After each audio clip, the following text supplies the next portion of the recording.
कराची में जना अस्पताल जे ईएनटी वारे शोबे में कन जे ऑपरेशन वारी जदीद लैब जो इफ्तिताह कयो वियो। लैब जो इफ्तिताह ईएनटी शोबे जे सरबराह प्रोफेसर समी कुरैशी कयो। इफ्तिताही तकरीब के खिताब कंदे माहिर डॉक्टरन जो चवण हो त पाकिस्तान में जदीद इलाज लाए घुर्बल मशीनरी जो हुजण सां गड काबिल ऐं माहिर डॉक्टरन जो खिदमतूं जरूरी आहिनि। जना अस्पताल में ही लैब नवन डॉक्टरन लाए मददगार साबित थींदी, जैसा मरीजन के फायदो थींदो। उन मौके ते डॉक्टर समी कुरैशी मीडिया सां ॻाल्हाईंदे चयो त इस लैब का नाम है temporal bone dissection lab. Temporal bone होती है कान की हड्डी।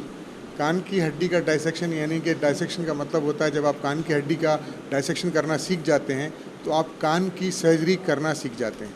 हमारे पास हमारे मुल्क में जो कान की जो डेजिग्नेटेड ईयर सर्जन्स हैं जो ईयर सर्जरी करते हैं वो कम है निस्बतन जितने होने चाहिए इस रिक्वायरमेंट से।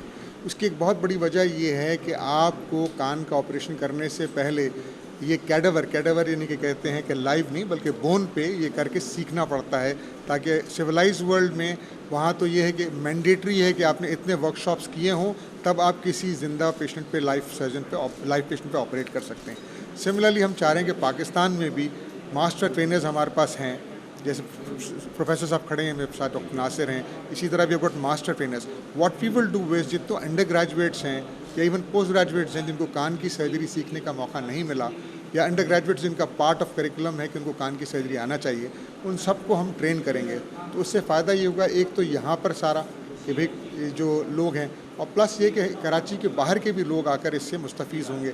विजिट कयो अवामी आवाज़ मीडिया ग्रुप की वेबसाइट awamiawaz.pk।